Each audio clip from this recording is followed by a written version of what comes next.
lighthouse has saved countless ships and people's lives. And it did that by taking the light from a little lantern and shooting it out for about 15 miles.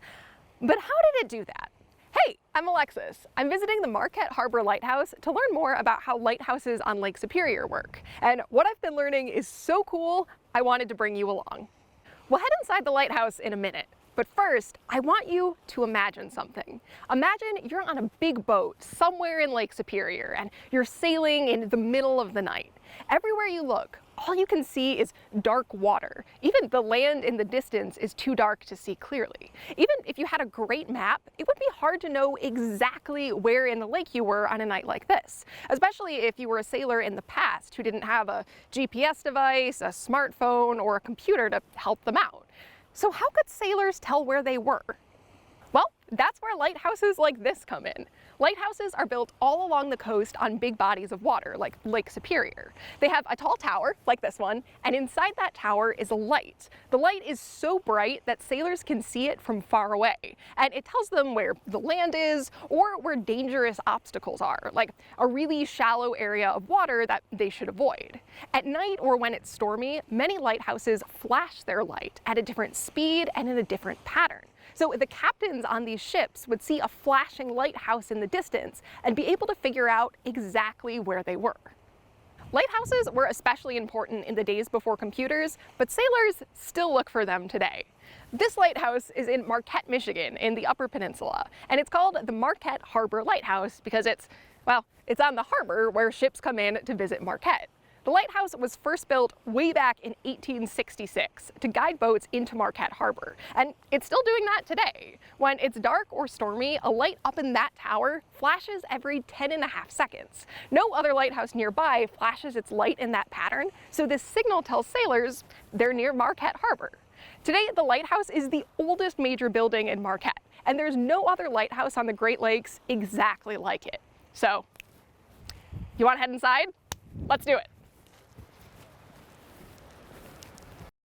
Okay, this is the inside of the lighthouse. Today it's a museum, and you can visit here to learn more about lighthouses, shipwrecks, and more. The inside of the building is pretty big, but it's definitely not huge. There's a basement, a few rooms on the first floor where I am, and a few more rooms upstairs. Really, it feels a lot like somebody's home, like someone could live here. And that's because this lighthouse used to be somebody's home. Let's head up into the tower, and I'll tell you more.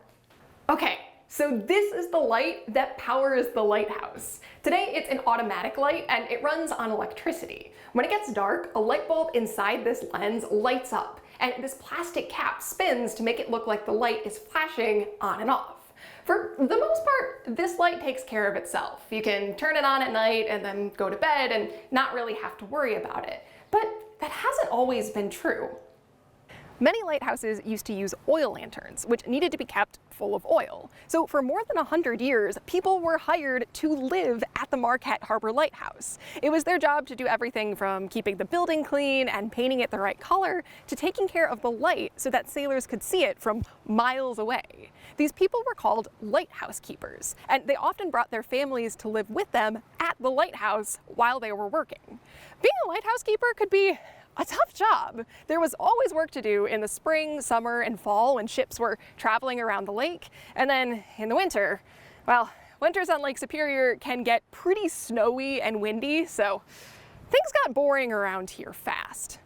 Today, there aren't very many full-time lighthouse keepers left on the Great Lakes. People and teams still take care of lighthouses, but not a lot of people live at them anymore. That's true at this lighthouse too. Nobody lives here these days, but the building is well taken care of.